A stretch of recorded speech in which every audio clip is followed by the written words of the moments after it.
हर्ष आहे जरी पावलाना, गरजून सांगू बोधाही दिशाना.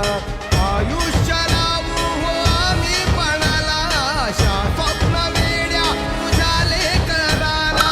आधार लाभो तुझ्या सबुलीचा, तू दुःख हरता भक्तगणांचा दाता.